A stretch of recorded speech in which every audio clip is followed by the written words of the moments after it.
우리가 재범으로 범죄한 인간들인데요. 오늘은 우리가 재범의 신앙, 이 재범 신앙으로 어떻게 승리할 수 있는지를 함께 나누겠습니다. 혹시 여러분들 중에 그 영광의 상처를 가지고 계신 분 계십니까? 영광의 상처.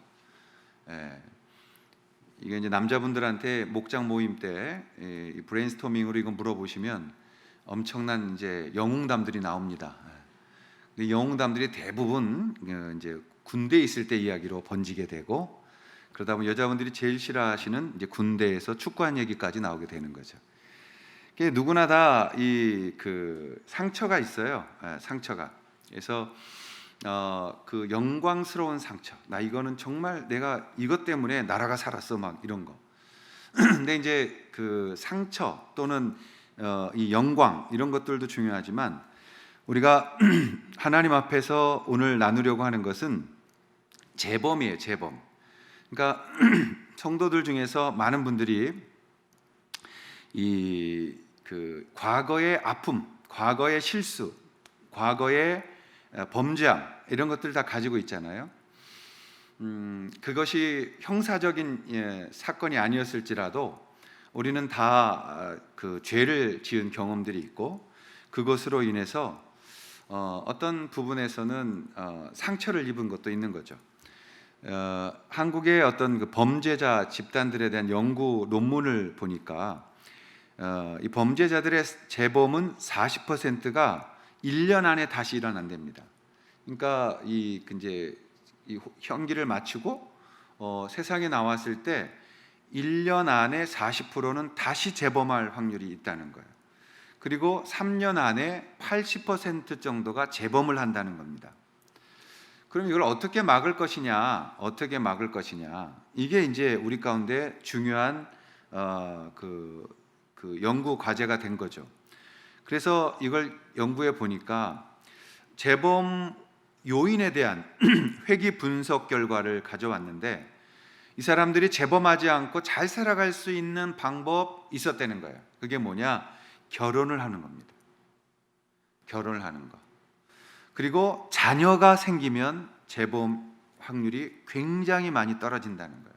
다시 말하면 범죄를 막는 어떤 요소가 있다는 것입니다. 그래서 그것을 우리가 잘 개발해서 잘 준비해서 이 나라에 이 범죄하는 재범으로 들어가는 분들을 막아야 된다, 이런 그 논문을 제가 읽었습니다. 설교 때문에. 그래서 사회 결속, 비공식적인 사회 통제 둘 다 중요한 의미이지만 그 중에서 제일 좋은 것은 결혼이라는, 사랑이라는 것을 해보고 또 영광스러운 그 자녀들을 얻어보면 범죄하지 않게 되더라라는 통계를 얻은 것이죠. 우리가 신앙생활 하다 보면 여러분 예수 믿었지만 다 범죄하잖아요. 솔직히 잘 속이고 있을 뿐이에요. 또 속이지 못하는 속에 있는 그런 것들까지도 다 우리 범죄하고 있는 거죠. 그래서 이러한 범죄가 우리 안에 일어나면 우리의 신앙이 자라지 못하고 우리의 신앙이 방종으로 빠지거나 이 잘못된 열매를 맺습니다. 그래서 베드로 사도가 오늘 본문에 이 재범, 다시 예수를 믿고 다시 범죄함으로 돌아가는 이 부분에 대해서 굉장히 중요하게 이 아주 많은 분량의 성경을 기록하고 있는 것입니다. 우리가 예수 믿고 나서 신앙생활하면서 가장 중요시 여기는 성화의 과정, 우리가 이 땅을 살면서 신앙이 자라야 되거든요. 신앙이 자라야 하나님의 일하심도 보는 것인데, 우리가 신앙이 자라지 못하고 성화하지 못하니까 그대로 그 속에 어린아이로 남게 되어지는 거죠. 그렇다면 우리가 재범을 하고 다시 범죄하고 하나님 앞에서 이것이 해결이 안 될 때 우리가 어떻게 해야 되느냐, 이 부분을 우리 베드로 사도께서 말씀하고 있는 것입니다. 사랑하신 여러분, 우리가 재범을 이기는, 다시 범죄하지 않는 그러한 이기는 신앙자가 되기 위해서 오늘 두 가지를 나누겠습니다. 첫 번째는 죄와 성도에 대한 관계 정의를 분명히 이해해야 합니다. 우리는 아는 만큼 살아갈 수 있고 또 아는 만큼 누릴 수 있는 것이죠. 믿음도 마찬가지입니다. 우리가 정확히 알고 믿어야 되는 것인데요. 여러분 오늘 정리를 좀 해보겠습니다. 우리는 아담과 하와가 범죄하는 순간 인류에게서부터 가지고 있던 이 하나님과의 관계가 끊어진 겁니다. 그러니까 누구도, 어떤 사람도, 착한 사람도 그 후손은 이 끊어진 단절 속에서 하나님을 만날 수가 없었던 겁니다. 그래서 하나님을 잃어버리고 하나님을 찾지 못한 거예요. 그것이 원죄입니다. 원죄, 오리지널 신, 우리 안에 있는 원래부터 내려왔던 죄. 그 죄가 뭐냐? 단절이에요. 그러니까 인류가 가진 것은, 다른 것은 뭐 그대로 다 생활할 수 있어요. 그런데 하나님을 잃어버린 거예요. 하나님으로부터 떨어져 버린 거예요. 그러니까 한계가 생긴 거예요. 그래서 죽음이라는 게 오는 거예요. 영혼이라는 걸 잃어버리게 되어진 거죠. 그래서 우리는 죄인이라고 말하는 것입니다. 그런데 이 죄인을 그냥 보지 아니하시고 하나님께서 우리를 너무너무 사랑하셔서 예수 그리스도를 이 땅에 보내시고, 그분이 하신 일은 하나님과 단절된 우리를 다시 연결해 주시는 생명의 그 길을 놓으신 거죠. 그래서 예수님은 이 땅에 하나님이셨지만 어떤 역할로 오셨느냐? 자기를 드림으로써 율법을 다 온전하게 지킨 자가 되어 다시 하나님 앞에 선한 자로 우리를 서도록 만드시는 구원자의 역할을 하신 거다, 이 말입니다. 그래서 이제 우리는 완벽한 하나님의 자녀가 되었습니다. 우리는 완벽한 하나님의 자녀가 됐다.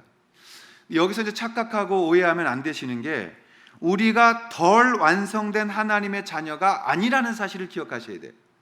우리가 예수님이 뭐 70%를 완성해 놓고 나머지 30%는 니네가 채워서 와라, 이런 게 아닙니다. 우리는 완벽한 100%, 100%를 완전하게 하나님이 우리를 구원하신 하나님의 자녀다, 이거예요.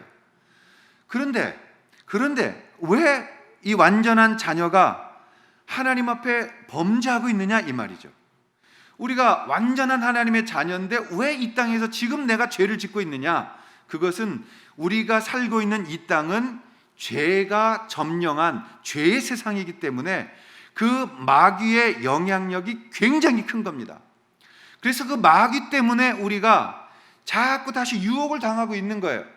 아담과 하와가 완전한 상태였을 때 유혹을 받았던 것처럼 우리도 완전하게 복원이 됐는데 여전히 죄의 유혹을 받고 있는 거예요. 그래서 그 죄의 권세 아래에서 우리가 싸우고 있는 겁니다. 옛날에는 우리가 한쪽밖에는 할 수가 없었어요.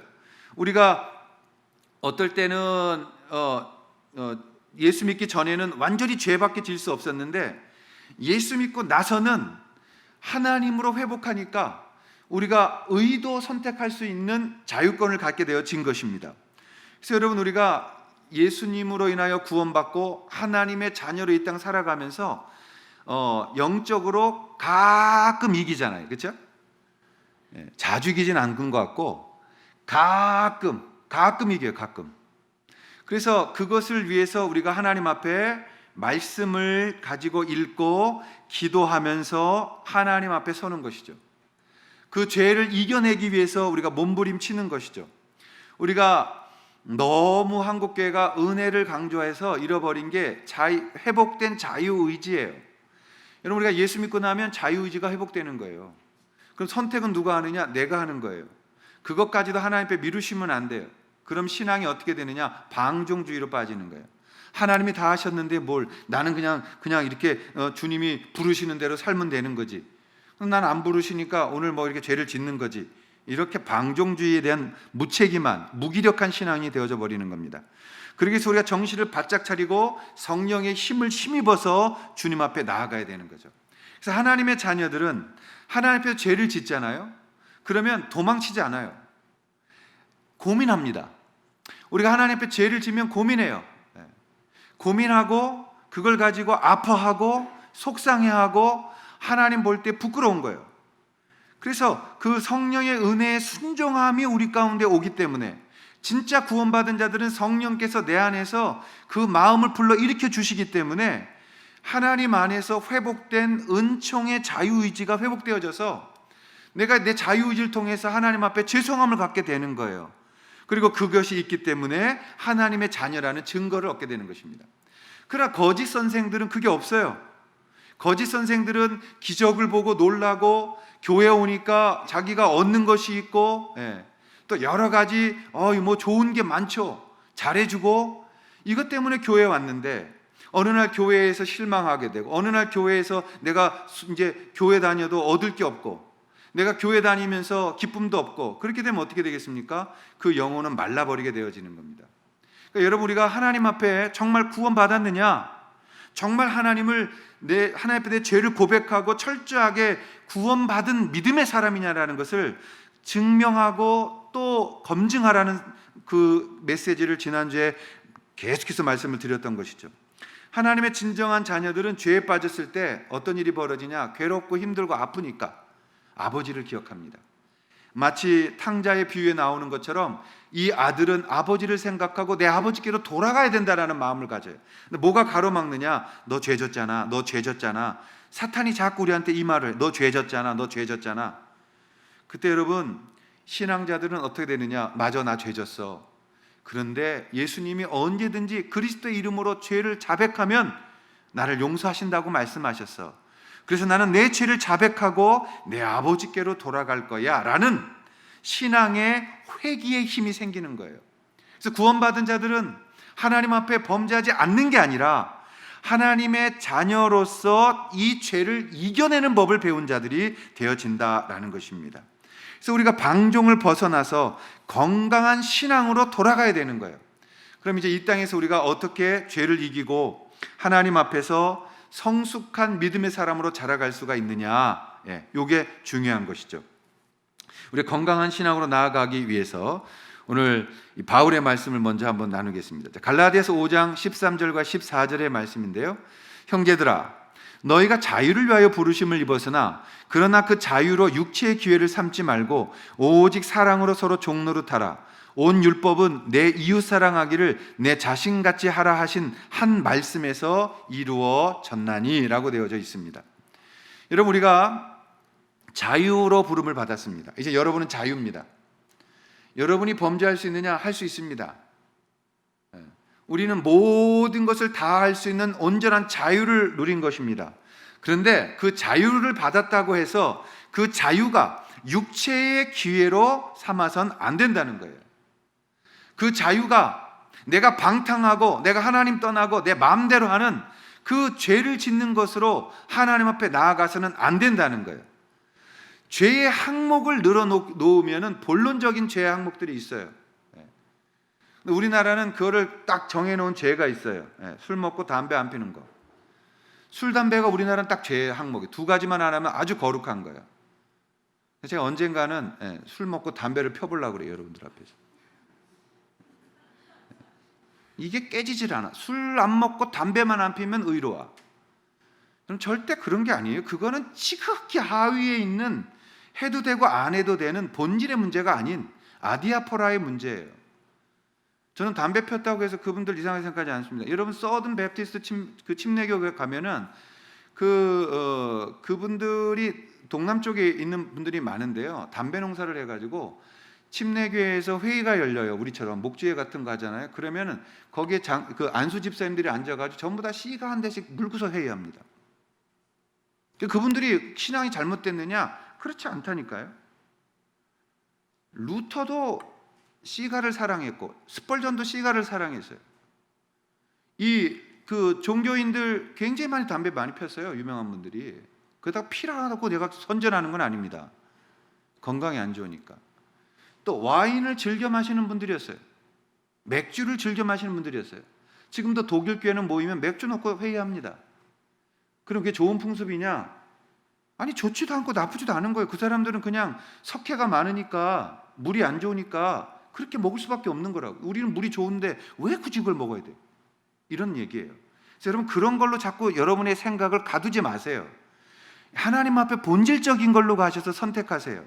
우리가 자유함을 입었어요. 근데 여러분 안에 야, 이거는 아니야. 내가 자유함이 아니, 너 지나친 것 같아. 내 양심이 나한테 얘기하면 멈추면 되는 거예요.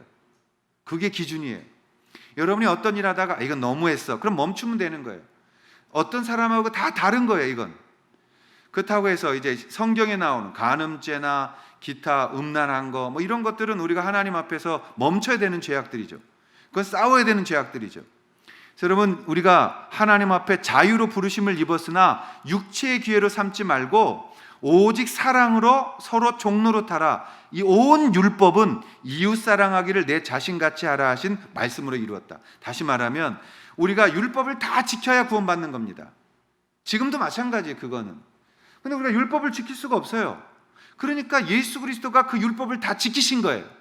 그럼 이제 우리가 살 수 있는 길은 뭐냐? 예수와 하나가 되는 겁니다. 예수를 믿어서 그분 안에 거하는 겁니다. 그래서 하나님이 우린 율법을 안 지켰는데 예수님 안에 있기 때문에 우리가 율법을 지킨 자로 인정해 주는 거예요. 그러니까 여러분들은 자격을 가진 자들이고 하나님 앞에 구원받은 자들이에요. 그래서 그것을 어디다 쓰느냐? 사랑으로 서로 종노릇하는 데 쓰는 거예요. 우리가 종노릇해야 되는 거예요. 그게 신앙이에요. 인간이 원죄 안에 있을 때 죄만 선택했지만 이제는 의를 선택할 수 있거든요. 그래서 우리가 율법을 완전히 지켜서 구원받는 그 믿음의 방법이 뭐냐? 예수 믿는 겁니다. 그 예수 안에 생명이 있는 거기 때문에 그런 것입니다. 그래서 이제 우린 율법을 다 지킨 자들이에요. 그럼 다시 죄를 짓게 되면 어떻게 되느냐? 예수 그리스도의 이름으로 씻음을 받는 거예요. 그래서 하나님의 온전한 자녀로 다시 깨끗함을 입게 되는 이 죄를 씻는 방법을 배운 자들이 우리가 되어졌다 이 말이죠. 자, 똑같이 베드로도 이 말씀을 똑같게 말씀합니다. 베드로전서 2장 16절과 17절 말씀인데요. 제가 읽겠습니다. 너희는 자유가 있으나 그 자유로 악을 가리는 데 쓰지 말고 오직 하나님의 종과 같이 하라. 무사람을 공경하며 형제를 사랑하며 하나님을 두려워하며 왕을 존대하라. 똑같은 말을 베드로가 사도가 합니다. 너희는 자유가 있으나 그 자유로 악을 가리는 데 쓰지 마라. 악한 곳에 쓰지 마라. 하나님의 종과 같이 해라. 여러분 우리가 다 하나님의 종이잖아요. 여러분 다 그렇게 고백하잖아요. 저는 하나님의 종입니다. 그럼 종이면은요 오늘 이따 끝나고 만나셨을 때 서로 인사해 보세요. 저는 하나님의 종입니다. 그랬더니 한 분이 물 좀 떠오세요. 그럼 뭐라 그래? 이것이? 우리는 말로 멋있게 종이 멋있어졌어요. 그래서 말로는 종이라고 하지만 실제로는 우리가 종이 안 되는 거예요. 실제로는 섬기지 않는 거예요. 왜요? 이미 우리는 방종주의에 들어와 있거든요. 저를 비롯한 한국교회와 세계교회 모든 영적 분위기가 이미 방종주의에 들어와 있거든요. 내 맘대로 해도 되거든요. 그 증거가 뭐냐? 죄를 쳐도 두렵지 않고요. 우리 속에 꿈틀거리는 이 더러운 것들을 자유롭게 뿜어내거든요. 나만 그래? 세상 다 그래. 우리의 기준은 하나님의 거룩함에 있지 않아요. 상대평가에 있는 거예요. 난 저 사람보단 나아. 나는 저 인간보다는 깨끗하게 살아. 라고 말하는 모든 상대평가를 가져다가 우리에게 씌워놓고 우리는 거룩함에서 떠났어도 두렵지 않은 거예요. 죄를 져도 두렵지 않은 거예요. 그것이 여러분 마지막 심판 때가 되지 않도록 조심하라고 예수께서 말씀하신 거예요. 너희의 심판날이 겨울 되지 않게 하라. 실제적인 겨울을 말하는 게 아닙니다. 우리의 영혼이 얼어붙고 죄의 감각을 잃어버리고 있는 그 시대에 심판이 왔을 때를 두려워하라는 거예요. 베드로 사도도 말합니다. 우리가 자유를 받았지만 형제 사랑하고 하나님 두려워하고 세상의 왕을 존대하라. 그것이 너희가 가진 신앙이다. 그럼 다시 정의를 내리면 신앙이란 무엇입니까? 그리스도의 사랑을 가지고 사랑하는 게 믿음입니다. 근데 우리는 그렇게 하지 않잖아요. 우리는 거짓 선생들은 어떤 사람들이냐? 자신을 위해서 신앙생활을 하는 거예요. 자신을 위해서. 그래서 상대방을 통해 상대방을 만나는데 왜 만나느냐? 내게 도움이 되니까 만나는 거예요. 그래서 이 거짓 선생들은 절대 손해보는 장사를 안 해. 교회를 와도 장사를 해요. 절대 손해보는 행동을 안 해. 내가 계산을 해봐서 이렇게 하면 빠르겠구나라는 내 생각과 내 머리로 세상적인 개념으로 나아가는 거예요. 남을 정복하는 게 목적이에요. 남보다 내가 잘 사는 게 신앙의 목적이에요. 다른 사람을 이용해서 내가 이익을 취하는 게 신앙의 목적이에요. 그러니까 신앙이 안 자라는 거예요. 그게 거짓 선생들의 본분이에요. 그래서 여러분, 우리는 오늘 한국교회에서 맨날 이기라고 가르쳐 왔어요. 제가 사랑하는 조용기 목사님 삼박자 구원, 저는 그거 존중합니다. 그런데 문제는 뭐냐? 그것으로 너무 신앙을 얻어내야만 신앙이라고 생각하는 쪽으로 몰아가는 건 무리한 거예요. 신앙의 본질은 내가 교회에 와서 무엇인가를 얻는 것인데 그것이 뭐냐면 영적인 은혜며 하나님 앞에 바로 서는 것이어야 되는 거죠. 하나님 앞에 우리는 늘 이기라고 가르쳐 왔고 교회는 언제나 머리 대라고 가르쳤고 좋습니다. 교회는 이겨야 합니다. 그런데 중요한 게 있어요. 여러분 정신 바짝 차리고 들어보세요. 우리가 싸워서 이겨야 되는 상대는 내 옆에 있는 사람 대상이 아니라 죄에 대하여 이겨야 되는 거예요. 아멘. 우리 속에 죄에 대하여 싸우라고 말씀하신 것이지 세상 사람과 싸워서 그들 것을 뺏어다가 부자가 되라고 말한 적은 성경에 없어요. 그럼 신앙이란 뭐냐? 낮아지는 것입니다. 죄와 싸우는 것입니다. 우리의 본질적인 것으로 하나님 앞에 나아가서 낮아지고 겸손하게 다른 사람 사랑하고 섬기는 것, 그게 신앙이에요. 그게 우리가 가지고 있는 이 땅에서의 성도로서의 마땅한 도리라 이 말이죠. 그래서 여러분 이걸 놓치면 안 됩니다. 우리는 손해보는 자며 우리는 대접하는 자며 우리는 섬기는 자며 좁은 길을 가는 자며 그것이 복음인 줄 믿고 그 길을 걸어가는 것을 정통이라고 말하는 거예요. 간판만 어디 정통교회라고 걸어봤자 그건 정통이 아니에요. 하나님 보실 땐 그게 이단이에요. 자기 이익만 취하고 있는 교회가 어떻게 정통이라고 말할 수 있습니까? 눈에 보이지 않는 죄를 범하고 있는 것뿐이지. 우리가 이 부분을 잘 정의하십시오. 하나님 앞에 우리는 완전합니다. 그러나 이 죄의 권세 아래에서 우리는 무너질 때가 있습니다. 그러나 예수 그리스도의 이름으로 그것을 회복하고 하나님 앞에 온전히 나를 드려 예수 그리스도 안에서 예수 그리스도와 함께 성령을 통하여 이 땅에 섬기는 자로, 낮아진 자로, 주는 자로, 사랑하는 자로 살아가는 것, 그것이 곧 우리의 본분임을 잊지 마십시오. 그렇다면 재범을 이기려면 이제 어떻게 해야 되느냐? 두 번째로는 스티그마 신앙을 갖는 것입니다. 제가 요한복음 강의할 때 스티그마에 대한 설교를 한 적이 있었습니다. 많은 분들이 이 용어를 처음 들으셨다고 하면서 많은 관심을 보이셨던 단어가 스티그마예요. 자, 21절을 제가 읽겠습니다. 의의 도를 안 후에 받은 거룩한 명령을 저버리는 것보다 알지 못하는 것이 도리어 그들에게 나으니라. 이거는 하나님의 사람들도 적용되는 말씀이지만 궁극적인 것은 그 거짓 선생들에게 한 말입니다. 그래서 오늘 베드로는 이 속담을 계속 썼어요. 두 번씩이나 속담을 쓰면서 이 표현을 한 거죠. 그래서 이 표현을 보면 의의 도를 안 후에 받은 거룩한 명령을 저버리는 것. 그러니까 좋은 것을 받은 후에 주님의 의의 명령을 받아놓고 그걸 저버리는 것, 그것은 오히려 안 듣는 것보다 못하다. 왜? 더 큰 심판이 있기 때문에. 여러분, 의의 도를 안 후 받은 거룩한 명령을 저버리는 것, 이런 신앙 빠지지 않으려면 우리가 절대적으로 붙잡고 있어야 되는 게 하나 있어요. 그게 뭐냐면 스티그마 신앙입니다. 그럼 스티그마라는 말은 뭐냐? 이 스티그마라는 말은 고대 헬라에서부터 사용됐던 말입니다. 노예나 죄수나 도망자나 범죄자나 반란을 일으켰던 자들을 잡아다가 일종의 낙인을 찍는 거예요. 낙인을. 근데 낙인을 여러 군데 찍었습니다만 손바닥에도 많이 찍었고요. 또 이마에도 많이 찍었습니다. 그래서 인 박힌다는 말이 거기서 나온 뜻입니다. 이마에 낙인을 찍어서 나는 노예입니다. 나는 몹쓸 인간입니다. 나는 죄인입니다라는 것을 여기에 찍어놨기 때문에 머리를 둘렀던 거죠. 근데 이것은 오명이고 치욕적인 것입니다. 여러분, 여기에 우리가 낙인 받고 나는 죄인입니다, 이렇게 돌아다닐 수 있겠습니까? 그 당시에는 성형 기술이 없으니까 지울 수도 없어요. 그래서 굉장한 어떤 외면과 배척을 받는 부정적인 단어로 이 단어가 헬라에 쓰이고 있었어요. 그런데 이 단어가 흔적이라는 뜻인데 교회로 들어오기 시작합니다. 교회에 들어와서는 기독교적 관점에서 이 단어를 다르게 쓰기 시작했어요. 누가 제일 먼저 썼냐? 바울입니다. 사도 바울이 갈라디아서 6장 17절에 나의 몸에 예수의 흔적이 있다. 여기서 흔적이란 단어가 스티그마란 단어예요. 그 흔적이 뭐냐? 내 안에 예수의 흔적, 내 안에 예수의 상처가 있다, 내 안에 예수의 흔적이 있다, 이 고백을 한 거거든요. 그래서 로마 카톨릭에서 이 스티그마라는 단어를 복수로 만들어서 마티라고 만들었어요. 그래서 이 단어를 어떻게 썼냐면 성흔, 거룩한 흔적이다.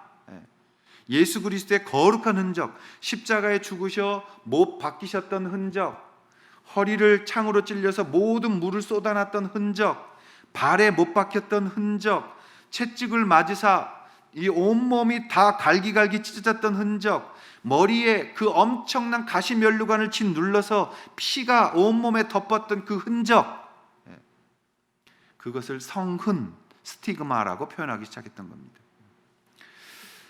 우리가 하나님 앞에서 가장 부끄러워하는 게 상처 아니겠어요? 우리 안에 상처가 있을 때 그 상처를 하여튼 최대한 없애주기 위해서, 저도 저희 자녀들 보면서 점이 있으면 저거 점 좀 빼줬으면 좋겠다, 또 어떤 아픔이 있으면은 그런 거 치료해 줬으면 좋겠다, 이런 게 있어요.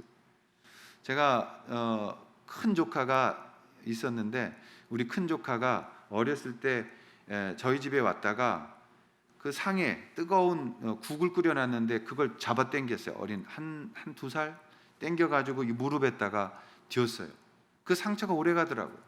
그걸 볼 때마다 되게 가슴이 아팠어요. 어떻게 잘 나았으면 좋겠다. 여러분, 이 흔적, 상처는 사실은 원래 대단한 치욕스러운 것입니다. 근데 여러분, 이게 있어요. 믿음 안에서는 이 스티그마라는 단어가, 이 상처라는 단어가 오히려 그 하나님의 영광이 되고 있다는 사실이죠. 제 그 근거들을 이제 바울의 고백을 통해서 한번 쭉 볼 건데요. 제가 성경을 이제 읽을 거니까 여러분들 성경 있으신 분들은 찾아서 줄을 그어서 다시 읽어보시고, 그렇지 않은 분들은 스크린에 뜨는 성경을 계속 눈으로 따라오시면 좋겠습니다. 여러분, 우리는 죄의 뿌리를 가지고 있습니다. 그래서 이 세상에서 그 뿌리를 뽑아내야 돼요. 그 원죄는 뽑았어요. 그런데 여전히 우리의 약점과 아픈 부분이 있어요. 그것은 우리 할아버지 때부터 또는 그 이상 우리 안에 전해져 내려오는 그 집안의 가풍일 수도 있고, 그 집안의 약점일 수도 있고, 그런 부분이 있어요.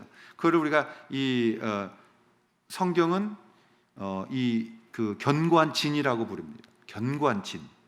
그래서 우리가 그거에만 들어가면 약해져.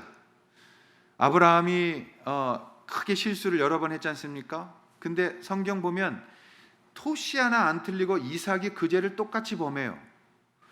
그래서 여러분들 믿음자로서 하나님 앞에 섰을 때 우리가 그런 생각을 갖는 거예요.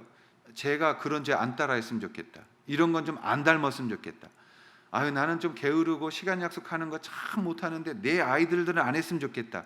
그런데 환장하게 더 따라하잖아요. 그거 보면 화가 너무 나면서 내가 저렇게 생긴 걸 어떡하겠나, 이런 거 들잖아요. 그게 우리 안에 깊숙이 각인되어 있는 견고한 진이 돼서 그걸 통해서 우리의 약점을 치고 사탄이 공격해 들어온다는 거죠. 그래서 바울이 이렇게 얘기합니다. 고린도후서 10장 4절에 우리의 싸우는 무기는 육신에 속한 것이 아니요 오직 어떤 견고한 진도 무너뜨리는 하나님의 능력이라, 모든 이론을 무너뜨리며 라고 되어 있습니다. 견고한 진, 이 스트롱홀드라는 거예요. 무너지지 않는 거예요. 여러분, 진이라는 거 잘 아시잖아요. 그것이 우리 안에 아주 강하게 자리 잡고 있어서 우리가 어떤 것도 할 수 없고 그거에만 가면 약해져 버리는 우리의, 그래서 몸부림치지 않으면 이건 벗어날 수가 없는 거예요. 어떠한 무기로도 그것을 깰 수 없더라.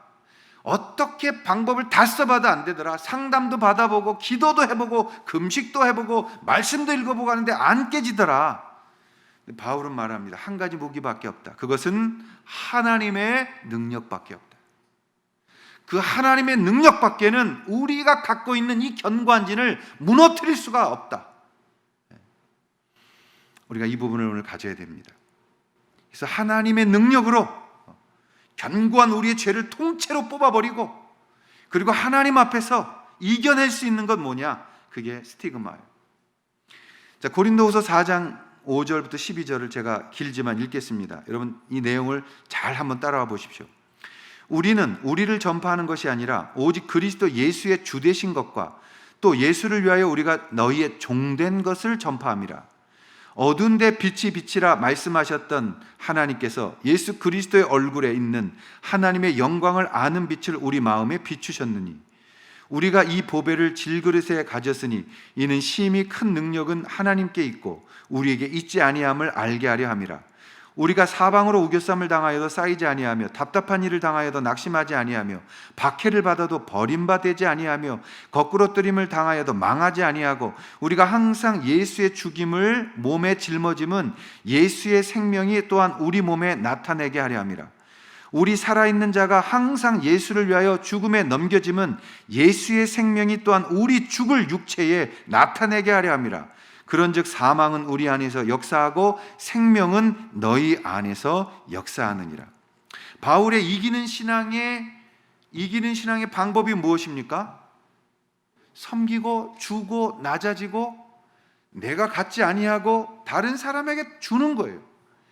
여러분, 기독교는 주는 겁니다. 기독교는 낮아지는 겁니다. 그래서 우리가 너희의 종된 것을 전파하고 있다고 그랬어요. 너희의 종이 되고 있다. 제가 신학교 1학년 때 복학을 했습니다. 군대 갔다 와서 복학을 했어요. 그때 그 교수님도 젊으셨어요. 그래서 바울의 영광에 대해서 설명하는데 한쪽만 설명을 하셨어요. 제가 손을 들고 얘기했어요. 교수님 말씀하신 복음은 조금 너무 화려하고 또 약간 어떻게 보면 성공주의인 것 같고 그런 부분이 있습니다. 그랬더니 이분이 이제 화가 나셨어요. 저한테 화가 나셔가지고 당신 생각하는 복음은 무엇이요? 라고 묻더라고요. 저도 그때 또 젊었으니까요. 제가 팀들 끌고 나가서 대전역에서 30-40명씩 엎드려가지고 통성으로 기도하고 거기에 유성에 그 산이 많았기 때문에 그 산에서 내려오는 스님들한테 다 복음 전하고 그 열심히 있었으니까 지기가 싫었어요. 그래서 제가 그랬죠. 2호 구절을 댔어요. 사도 바울은 우리가 종이 됐다라고 말합니다. 그런데 그런 구절이 어디 있냐고 펄쩍 뛰었는데 한 친구가 이걸 찾아가지고 들이대니까 그날 그 교수님이 저를 너무너무 미워했어요. 그래가지고 제가 그 학점을 다시 들어야 하는 비참함을 당했습니다. 그래서 이 구절을 안 잊어버려요. 여러분, 신앙이라는 게 뭐예요? 우리가 당신들의 종이 되는 겁니다. 목사가 된다는 건 뭐예요? 여러분의 종이 되는 거예요. 근데 종이라고 말해놓지만 굉장히 이 종은 다른 종이야. 좀 항상 섬기며 낮아지며 있는 것 같으나 그들을 위해 쓰고 하나님 앞에서 모든 것들을 드리는 거죠. 박해를 받아도 버림받지 않고 나는 하나님 앞에 이렇게 드리고 섬기는데 하나님이 내게 부어주심을 통해 살아가는 법칙, 그것이 바로 신앙의 법칙이에요. 내가 긁어 모아서 살면 여러분 조그만 것밖에 못 모읍니다. 그러나 그것을 하나님 앞에 드릴 때 하나님이 어떤 일을 하시는지 보십시오. 하나님은 드린 자를 복주고 하나님은 드린 자를 하나님께서 갚으시는 은혜의 하나님이기 때문에 바울이 이겼던 신앙의 방법은 뭐냐? 내가 예수 그리스도의 흔적을 가지고 예수처럼 살았더니 하나님의 역사가 내 안에서 나와서 사망은 우리 안에서 역사하고 우리 안에서 좋은 게 아니죠. 생명은 너희 안에서 역사하는 거예요. 왜요? 그게 복음이거든요. 오늘날 우리는 절대 복음의 법칙대로 살지 않아요. 세상의 법칙대로 살아요. 그것이 우리의 가장 큰 문제예요. 바울은 말합니다. 고린도서 이어서 5장 17절에 계속 점진적으로 제가 뒤로 가고 있는 거예요. 고린도서 5장 17절 그런즉 누구든지 그리스도 안에 있으면 새로운 피조물이라 이전 것은 지나갔으니 보라 새 것이 되었다. 우린 날마다 주님 안에서 새 것이 되어져 가는 거죠. 그런데 내가 안 변하는 거예요. 성령은 나를 새롭게 만드는데 안 깨지는 거예요. 왜요? 교만하기 때문이에요. 그 교만함으로 자기를 슬쩍 가려놓으면 그 속에서 음란밖에 나오는 게 없어요. 나를 슬쩍 가르치고 난 괜찮은 사람이라고 계속 포장하고 싶어해. 왜? 그렇지 않으면 내가 무너지는 것 같으니까. 그게 무너져야 되는 거예요. 그래야 거기에 스티그마가 나오는 거예요. 예수님 때문에 포기하게 되려 예수님 때문에 물 수 있어야 되고 예수님 때문에 망해봐야 되는 거예요. 그래야 그 안에 스티그마가 생기는 거예요. 망하기 싫으면 망하기 전에 스티그마를 받으셔야 돼요. 여러분 안에 예수의 흔적이 없다? 여러분 거듭난 사람이 아닌 거예요. 우셔야 돼.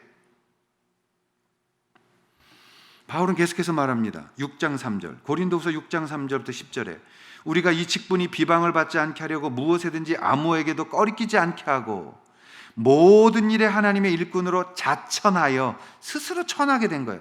많이 견디는 것과 환난과 궁핍과 고난과 매맞음과 갇힘과 난동과 수고로움과 자지 못함과 먹지 못함 가운데서도 깨끗함과 지식과 오래 참음과 자비함과 성령의 감화와 거짓이 없는 사랑과 진리의 말씀과 하나님의 능력으로 의의 무기를 좌우에 가지고 영광과 욕됨으로 그러했으며 악한 이름과 아름다운 이름으로 그러했느니라. 우리는 속이는 자 같으나 참되고 무명한 자 같으나 유명한 자요, 죽은 자 같으나 보라 우리가 살아있고 징계를 받는 자 같으나 죽임을 당하지 아니하고 근심하는 자 같으나 항상 기뻐하고 가난한 자 같으나 많은 사람을 부유하게 하고 아무것도 없는 자 같으나 모든 것을 가진 자다. 이게 여러분 복음이에요. 이 외에 다른 복음을 전하면 이단인 것입니다. 바울은 말합니다. 우리가 얼마나 힘들게 복음 전하고 있는 걸 말 안 했다 그동안. 제가 고린도후서 4장부터 6장을 읽으면서 오열을 몇 번 했어요. 그리고 하나님 종이 되기를 원했어요. 부자가 되려는 거 한 번도 생각해 본 적 없어요. 돈에 대한 미련도 한 번 가진 적 없어요. 이 말씀만이 내 안에 있기를, 내가 이렇게 살아볼 수 있기를, 내가 하나님 앞에 이렇게 모든 것들을 주님 앞에 드렸을 때 징계를 받는 자 같아. 왜? 계속 고난받으니까. 그러나 징계받는 게 아니에요. 살아있는 거예요. 죽임을 당하지 아니에요. 근심하는 자 같은데 그 속에 기쁨이 있어. 가난한 자 같은데 부유하게 살고 있어. 바울은 이걸 가진 거예요. 왜요? 예수 그리스도의 흔적을 가졌기 때문에, 예수를 만났기 때문에. 바울은 하나님의 일꾼으로 자신을 스스로 천하게 하고 낮아진 자 같으나 그러나 뭐뭐한 자가 되었다. 뭐뭐 같으나 뭐뭐한 자가 되었다. 나는 이렇게 낮아지는데 하나님이 나를 높이신다. 나는 이렇게 굶는데 하나님이 먹이신다. 나는 이렇게 하나님 앞에 내려왔더니 하나님이 하셨다. 하나님의 예수 그리스도의 흔적을 가진 자들은 이렇게 살아가는 거죠. 자, 고린도후서 8장 9절 말씀. 우리 주 예수 그리스도의 은혜를 너희가 알거니와 부요하신 이로써 너희를 위하여 가난하게 되심은 그의 가난함으로 말미암아 너희를 부요하게 하려 하심이라. 이 일에 관하여 나의 뜻을 알리노니 이 일은 너희에게 유익함이라. 너희가 1년 전에 행하기를 먼저 시작할 뿐 아니라 원하기에 하였은즉. 이 말은 뭐예요? 예수 그리스도가 굉장히 부요하신 거죠. 모든 것의 왕이시죠. 근데 그분이 가난하게 되셨다는 거예요. 왜? 그의 가난함으로 말미암아 우리를 부유하게 하시려고 하셨다. 그분은 모든 것의 주인이신데 다 포기하셨다. 왜? 우리를 구원하기 위하여 그만큼 포기하셔야 했다. 우리가 부유하게 된 이유는 어디서 시작됩니까? 예수 그리스도의 가난함에서 시작하는 거예요. 예수 그리스도의 그 가난한 흔적, 피 흘린 흔적, 못 박힌 흔적, 물과 피를 쏟은 흔적, 가시면류관 쏟은 흔적, 거기서부터 복음은 시작되는 거예요. 어중간한 물질주의에 얹지 마십시오. 마지막 때는 다른 게 아니에요. 복음을 복음되게 여기지 않는 거예요. 복음에 물 타서 희석시키는 거예요. 복음을 복음대로 말하지 않아요. 듣기 좋은 말로 하는 거죠. 잘못을 잘못으로 얘기할 수 없어요. 교회를 떠나기 때문에. 저도 오늘 말씀에 대해서 참 부담스러웠어요. 근데 여러분 사랑하기 때문에 아프실 수도 있지만 말씀드리고 싶습니다. 하나님 보고 계십니다. 하나님은 다 모든 것을 주관하고 계십니다. 그래서 하나님 앞에 서야 됩니다. 바울이 고린도후서 12장 9절과 10절에 또 이렇게 말합니다. 결론으로 와서 나에게 이르시기를 내 은혜가 족하도다. 이는 내 능력이 약한 데서 온전하여 짐이라 하신지라. 그러므로 도리어 크게 기뻐함으로 나의 여러 약한 것들에 대하여 자랑하리니 이는 그리스도의 능력이 내게 머물게 하려 함이라. 그러므로 내가 그리스도를 위하여 약한 것들과 능욕과 궁핍과 박해와 곤고를 기뻐하노니 이는 내가 약한 그때의 강함이라. 그럼 2절 꼭 가서 몇 번 읽으십시오. 내가 약할 때 그때가 강한 것이다. 왜? 하나님이라시기 때문에. 여러분, 약한 부분이 축복 위의 통로라는 것을 잊지 마십시오. 우리는 약한 것을 어떻게든지 메이크업 해내기 위해서 애씁니다. 내 거 숨기고 싶어하고 우리 집안 그럴싸한 집안으로 보이고 싶어하고 나가 괜찮은 사람이라고 생각해서 이것저것 뒤져다가 잡다한 짓이 머릿속에 다 집어넣습니다. 나이만큼 알아, 나이만큼 잘해, 인정받고 싶고 인정 안 해주면 짜증나고. 여러분, 그게 낮아지라는 하나님의 사랑이에요. 낮아지지 않고는, 무명해지지 않고는 하나님 앞에 늘 세우고 싶어하는 내가 일어나기 때문에 바울은 그걸 철저하게 무너뜨린 거죠. 그래서 나에게 이르시기를 내 은혜가 너에게 족하다. 네 능력이 약하지만 온전하여지는 거다. 그래서 바울이 그걸 보고 알았어요. 아, 하나님, 내 안에 종의 흔적을 주셔서 하나님의 종으로 이 땅을 살게 하신 것이거든요. 내가 약한 것 이것만 없었으면 좋겠다라고 말했어요. 바울이 안질이 심했어요. 건강이 안 좋았어요. 생긴 게 굉장히 연약했어요. 말을 잘 못했어요. 그래서 어디 가면 복음 팔아 먹고 사는 사람이라고 욕을 먹었어요. 바울이 말합니다. 내가 약한 것을, 내가 약할 때, 내가 연약하고 아무것도 할 수 없다고 주님 앞에 엎드릴 때, 그때 하나님의 영광이 내게서 임하는구나. 우리 교회에 와서 지휘해 주셨던 이현미 권사님, 그분의 간증이 있습니다. 그분의 아버님이 참 대단하신 분이었어요. 대단하다는 게 하나님께 귀하게 쓰임을 받으셨다는 뜻입니다. 이만신 목사님, 그러면 한국교회 그 한 부분을 책임지셨던 부분이시죠. 지금 이제 굉장히 연세가 많으셔가지고 힘드신데, 근데 이분이 저한테 여러분들한테 그 큐티한 거를 주거든요. 그 큐티를 읽다가 가슴 앞에 크게 징한 도전이 된 것이 있습니다. 이만신 목사님은 40일 금식기도 하셨고, 그리고 교회가 크게 그때 부흥 시대에 일어나면서 3년치 부흥이 집회가 마감될 만큼 굉장히 많은 사역을 하고 다니셨어요. 굉장히 유명해지셨고 교회는 컸습니다. 그런데 이분에게 큰 아픔이 있었어요. 부부에게.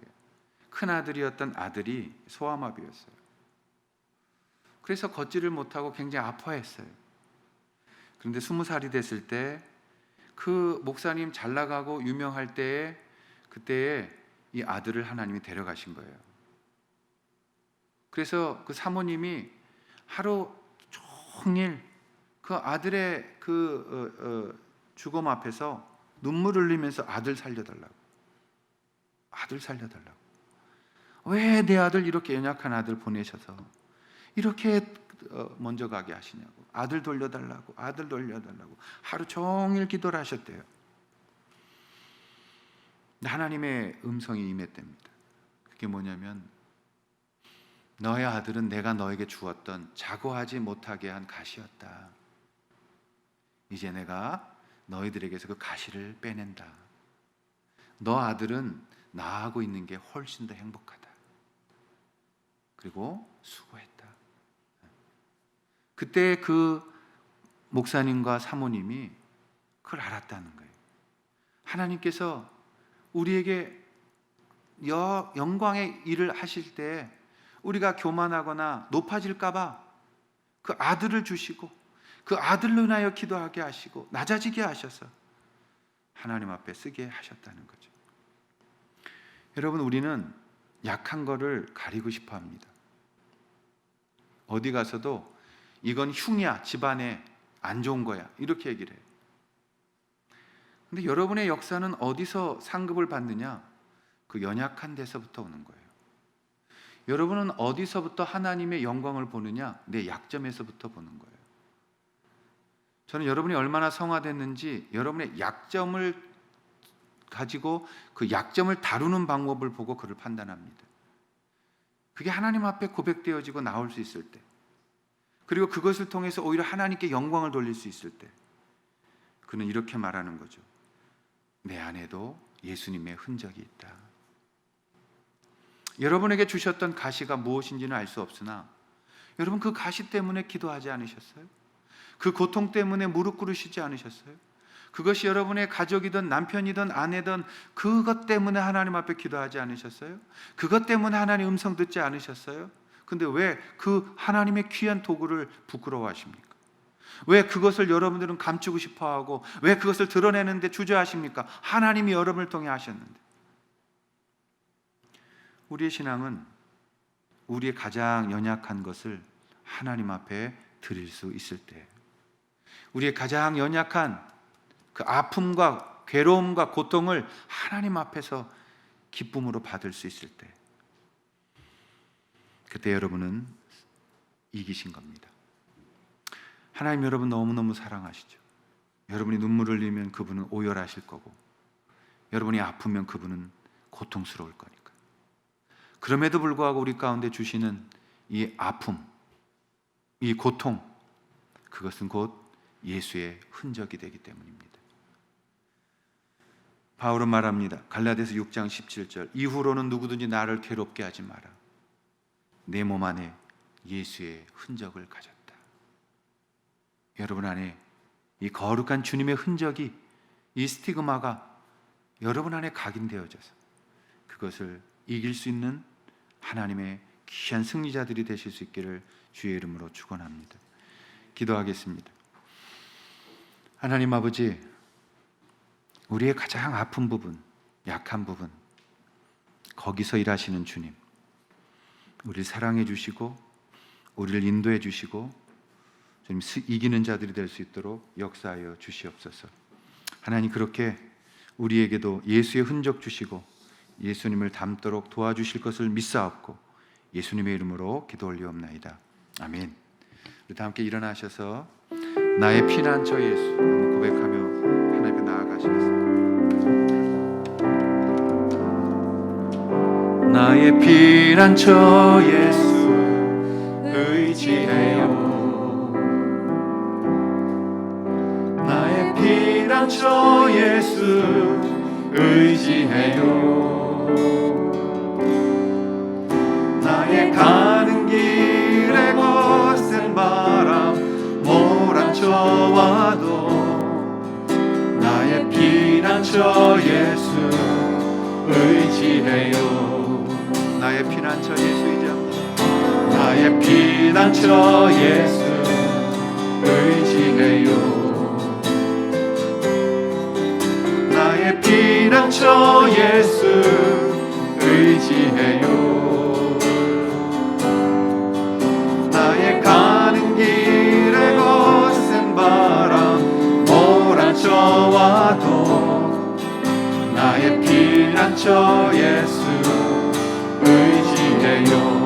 아바 아버지, 아바 아버지, 나를 사랑하시니 나의 모든 것 주께 드려요. 아바 아버지, 내가 여기 있으니 주님 영광 위하여 써주세요. 나는 영원히 주님 사랑해요. 나는 영원히 주님 사랑해요. 세상 어떤 것도 나의 사랑 끊을 수 없네. 나는 영원히 주님 사랑해요. 나는 영원히 주님 사랑합니다. 나는 영원히 주님 사랑해요. 나는 영원히 주님 사랑해요. 세상 어떤 것도 나의 사랑 끊을 수 없네. 나는 영원히 주님 사랑해요. 아바 아버지, 아바 아버지, 나를 사랑하시니 나의 모든 것 주께 드려요. 아바 아버지, 내가 여기 있으니 주님 영광 위하여 써주세요.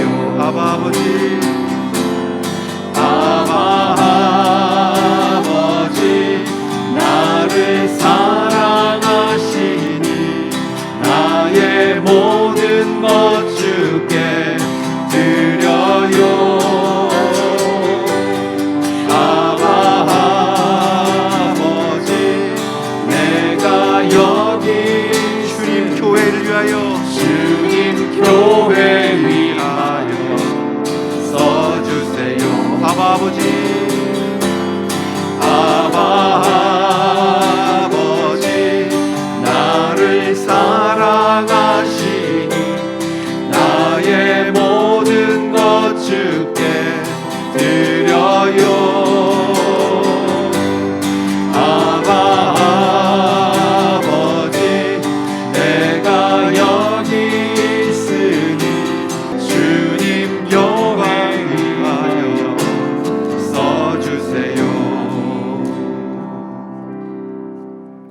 이제는 우리 주 예수 그리스도의 은혜와 하나님 아버지 극진하셨던 사랑하심과 지금도 우리와 함께 하시며 아버지 앞에 엎드려 이 하나님 말씀대로 살아가게 하시는 성령님의 내주 교통하심이 오늘 주님 앞에서 사랑하고 섬기며 낮아지며 또 주님 안에서 아름다운 가정 만들어 가기를 소원하고 복음 전파하기를 소원하는 모든 성도들 머리 위에 이제로부터 영원토록 함께하여 주시기를 간절히 축원하옵나이다.